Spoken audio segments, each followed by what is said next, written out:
Hi, everyone. Judge Andrew Napolitano here for Judging Freedom. Today is Wednesday, August 24th. It's about 2:45 in the afternoon. Our guest today is, of course, no stranger.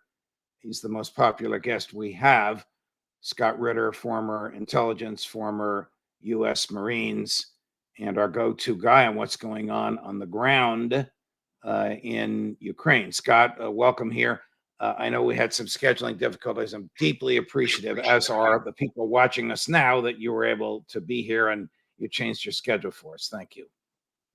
Well, it's a pleasure. Thanks for having me.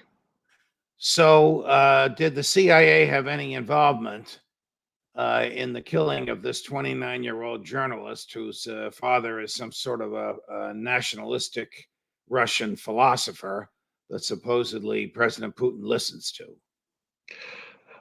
I'd like to believe the answer to that is no. First of all, there was no need for CIA involvement. The Ukrainian intelligence service actually has better connections inside Russia than the CIA does. So it's not as though they would be falling in on CIA safe houses, network support networks, etc. It appears that this was a Ukrainian initiative. It would also appear that the British intelligence service, MI6, which has no qualms about carrying out this sort of activity, the CIA is prohibited by law. And while I don't like CIA leadership, I'm not going to disparage the honor and integrity of the men and women who serve in the CIA to believe that they would willingly violate and commit a felony, for something that brings no gain to the United States. I mean, Alexander Dugin was not a threat to the United States worthy of this kind of risk. Well, why would the Ukrainians ratchet up the war by killing somebody whose father was in Putin's circle? What did the Ukrainians gain by this? Well, I believe the target was Alexander Dugin, that the daughter was a tragic accident. The car that was targeted, he was supposed to drive. And at the last second, he opted to drive another car. So his daughter went behind this wheel. He was driving right behind her when the explosion took place. He saw his daughter die. Right. Why hit Dugin? Look, he's a philosopher. He's not a military guy. Right. Well, I'm an American historian, and I'm on the same blacklist now, death list that he is. We need to understand that the blacklist that we've been mocking, and I've belittled it a little bit. It's a death list, and I warned people about this. I said this takes it takes the Ukrainians just 1 second to shift over to kill people. When they call you an information terrorist, when they say that because you speak your mind, you deserve to be arrested and prosecuted as a war criminal, it's a death sentence, and we saw them execute a death sentence on Alexander Dugin. Okay, but Ukraine is in a war. It is destined to lose. It is losing. Why would it animate Putin to do the same, killing civilians in Ukraine? Well, no, I mean, here's the thing. The reason why I think MI6 was involved is because MI6, British Secret Intelligence Service, does do this kind of black information operation. I think there's universal recognition that Ukraine right now, if something doesn't change, Ukraine is going to lose this war and lose it badly. What they need to do is change the algorithm, get the Russians to do something they otherwise wouldn't do. And you do that by provoking Russia. You do that, for instance, by attacking Crimean air bases. You do that by attacking Russian cities. You do that by assassinating Putin's brain. The goal is to get the Russians to deviate from the plan of action that they currently are implementing and do something that changes the dynamic. And the Ukrainians are hoping that that dynamic is changed in a way that is detrimental to Russia, beneficial to Ukraine. Okay, I got to take you back to 2 or 3 questions ago. I'm sure there are honorable people in the CIA. We are friends with one of them who was in the CIA, Phil Giraldi. But surely they're not above killing people. I mean, Trump ordered them to kill the Iranian general, and they killed him, and he was about to have lunch. He was no more a threat to us than the man in the moon. Right. They were able, with the case of Soleimani, to make a case that he represented an imminent threat to the lives of Americans. It was an exaggerated case. That's garbage. And of course it is, but it's a case that can be made because he is the head of Quds Force. Alexander Dugin has no army, no ability. He has a brain. There's no way the CIA could sell that he represented an existential threat to American lives worthy of intervention. The CIA will kill foreigners when it can give a public justification for it. Or if they could do it in secret and nobody knows about it. Got it. Okay. How is, it's hard for me to ask you how the war is going, because we keep reading all this nonsense that the CIA is feeding to the New York Times, that Ukraine is on a roll, that Russia is demoralized, that things are turning. Where are they getting this from other than propaganda from the CIA and maybe MI6? Look, I have a piece coming out in Consortium News that talks about this very phenomenon. I talk about the Newsweek intelligence editor, William Arkin. And William Arkin has been writing for some time now. And for a while, he was known as a credible analyst of military affairs. Is that Arkin of the Arkin Group? If it's the Arkin Group, then it's a group that he alone leads. But I just know him as Bill Arkin. Okay. I can't speak to whatever other affiliations he has. But what I can say is that he has written a series of articles for Newsweek that is just I mean, they're so ludicrous as to be embarrassing. But one thing that give us an example, because I keep getting into cocktail party arguments, not a cocktail parties, that kind of an argument with my friends who read the New York Times and believe it. One example is he started off an article with no matter what you see on the battlefield, Russia is losing this war. So wait a minute. So we're supposed to disregard everything we see on the battlefield and just take it face value. And then Russia is demoralized. They're exhausted. Their troops are ready to surrender. Their leadership is they've lost faith in their leadership. And then it all comes down to so says an anonymous, high-ranking Defense Intelligence Agency officer who spoke to me only on conditions of anonymity. And he uses this same source over and over and over again. So now we know what's going on. Bill Arkin has become a stenographer for an American intelligence disinformation operation, and so has every single other journalist. Because there's no way you won't find again, I'm going to take the CNN generals off the board. They have disgraced themselves.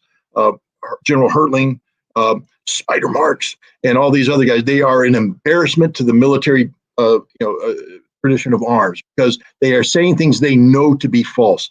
But you won't find a serving military officer who isn't executing a disinformation order, somebody who's going to speak honestly, say, yeah, Russia's losing. Every single one of them is going to say the following: the Russians are winning. The Russians are winning decisively. There's nothing we can see right now that can help the Ukrainians change the tide. We're trying to provide weapons, but that seems to be a futile effort. We are desperate to find an end game. That's the real statement coming from real officers, not these fake journalists who quote anonymous sources whose sole job is to spread disinformation.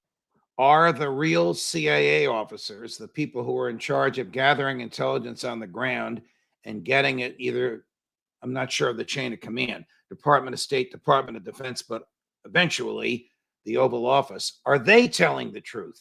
Does Joe Biden know that the $3 billion in ammunition that he's sending this week is just going to cause more bloodshed? It's not going to change the way the war will end. Look, the CIA is a broken institution. There are junior analysts who are recruited because they have integrity, because they have intelligence, and because they have a certain amount of knowledge about a given subject matter that allows them to come up with sound assessments. But then they write these assessments and they go to middle management. By the time you make it to middle management, you've forgotten about integrity. Now you're just worried about your career, and your career is to get into senior management. Senior management works at the highest levels of the decision makers, and their job is to make the president happy. It used to be to tell the truth to the president. It hasn't been that way for many, many years. It's now give the president what he wants. So the senior CIA leadership tells middle management to put pressure on the junior analysts to produce a product that the president is going to read. The president isn't going to read something that says your policy sucks, everything you're doing is wrong. The president wants to read something that says if you only do X, Y, and Z, you might be able to accomplish A, B, and C. CIA is a corrupted institution intellectually, in terms of its integrity. And I hate to say that, but it's the truth. And again, I'll put this out there right here, Judge. Any CIA officer who disagrees with me, I will have a debate with you anytime, any place, any forum. Let's do it, because I will crush you. You know what I'm saying is the truth. I believe what you're saying is the truth. I can tell you from the messages that are coming in and the thousands watching us at the moment, the overwhelming majority of those good folks believe that what you're saying is the truth. Why doesn't Joe Biden know what the truth is? That $3 billion in, I'm not sure what it was, I think it was ammunition that he authorized yesterday or the day before, is money borrowed in the taxpayer's name that the taxpayers are going to pay interest on for God knows how long, because the government never retires the principal of its debt, and it's just going to result in more deaths. Don't Tony Blinken and Lloyd Austin, don't the generals that work for Mark Milley, not the guys on CNN, but the ones still in uniform, don't they know this? They do, but let me tell you about the generals who work for Mark Milley. They're going to keep their mouths shut unless absolutely pressed, because they're approaching retirement age.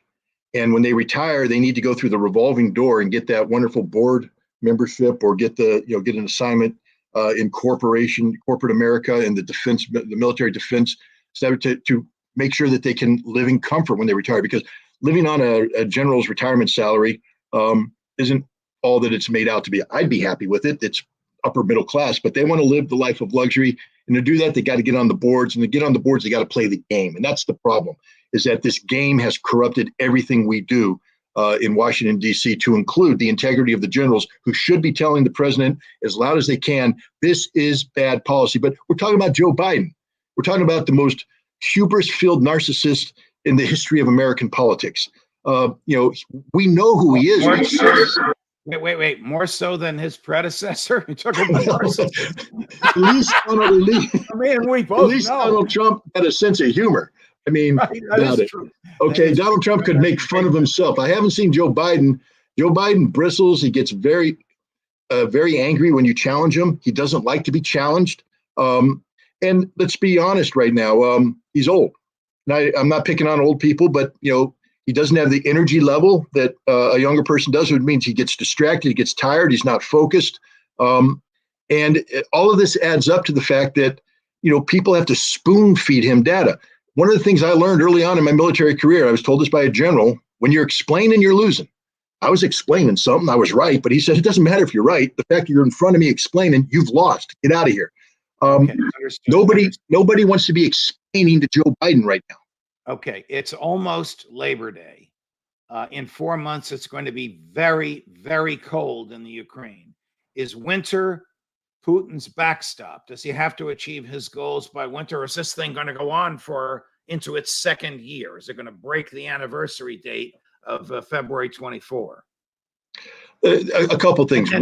Before you answer that, winter has another effect, like the absence of heating fuel in Germany. Yeah, well, winter's going to have some economic and political impact on Europe that's going to be to the benefit of Russia, not the detriment. It's going to be against Ukraine. The Russians have made it clear that this war is driven by operational objectives, not the calendar. They don't care about the calendar. And here's an important thing. For all the people that say Russia planned for a quick war and that this took them by surprise, let me tell you something. You don't fire 60,000 rounds of ammunition a day without having pre-planned this, without having years ago started to increase your budget to procure this stuff, to start to stockpile it. I believe in 2014, the Russians said, we are going to have to go to war in Donbass eventually. So let's start preparing. And they've been stockpiling. They will never run out of ammunition, which means that they were prepared to fight a long war all along. Not because they wanted to fight along. The calendar doesn't matter. The only thing that matters is the objectives. The Russians don't care about the calendar. They can fight in any weather, any climate. How close are they to their objectives? Well, they claim that at least their allies, Denis Pushilin, the president of the Donetsk People's Republic, claims that the Donetsk People's Republic is going to be liberated by the end of August, early September. And then that after that happens, that means that they'll have unlocked the Ukrainian defenses, which I believe means that we're going to see a rapid progression on the battlefield. We're very close to the end game, I believe. I think the Russians are, and according to the intelligence that appears to be coming out of there, again, I'm not an active duty intelligence officer, so I'm a prisoner of data, but open source data. But the open source data that I'm seeing from multiple sources suggests that Russia is building 3 large offensive groupings of forces, one in the south, one in the center, one in the north. And when they unlock these defenses and they roll them up, they're going to unleash the dogs of war. They are also building up massive amounts of air power. We're talking 400, 500 combat aircraft that haven't yet been committed. They're going to come in and carry out the kind of close air support and strategic bombing campaign the Ukrainians haven't seen yet. I think we're going to see, it depends on when this town, Advika, I'm sure I'm saying that wrong, but it's a town, it's the key to the Ukrainian defenses. When that town falls, everything else unravels. And then at that point in time, I think, and look at what happens at the U.S. Embassy. They believe this too. Why is the U.S. government ordering every American out of Ukraine? Not just out of Kiev, out of Ukraine, because they know the hammer's about to come down. Are we evacuating the embassy? I believe we're evacuating everybody. It's not just us. Take a look at the TV reports, the images. The Ukrainians are fleeing Kiev. It's traffic jams getting out of the capital city right now. The Ukrainian government has stopped working in their normal workplaces. They're working in reinforced underground bunkers because they believe that at any moment now the Russians are going to come in and take them out.